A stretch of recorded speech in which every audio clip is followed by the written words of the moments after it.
நம்ம பள்ளிக்கூடத்துல படிச்ச டாப்பர் வரான் பாரு, அங்க பாரு. டேய் இவட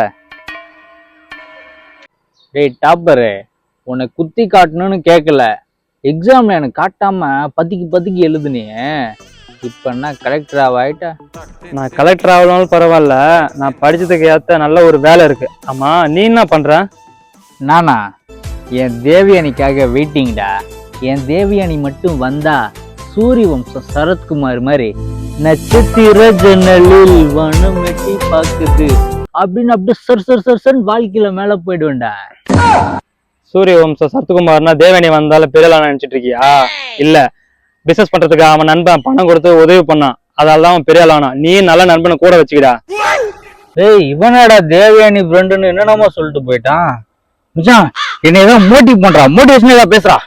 இந்த சொல்றேன் பாரு மோட்டிவேஷன். நம்ம ரோட்ல நடந்து போகும்போது நாய் நம்மளை பார்த்து குலைக்கும், கடிச்சிருமோன்னு பயமா இருக்கும்.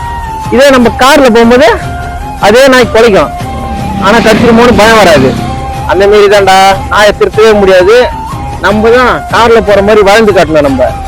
டேய் வண்டி வந்து 1/4 மணி நேரமா அங்க நின்னுட்டு இருக்கு, இன்னும் இங்க என்னடா வெட்டியா கதை பேசிட்டு இருக்கீங்க? போய் மூட்டை ஏத்துங்கடா, போடா லோட் ஏத்துங்கடா. சரிங்க ஓனர். ஒரு கார் வாங்க எவ்வளோடா ஆகும்? இன்னும் ஒரு 10 லட்சம் ரூபா ஆகும். 10 லட்சம் ஆகுமாடா? ஆமா, நான் வாங்குற இந்த 10,000 காசுக்கு எங்கடா கார் வாங்க?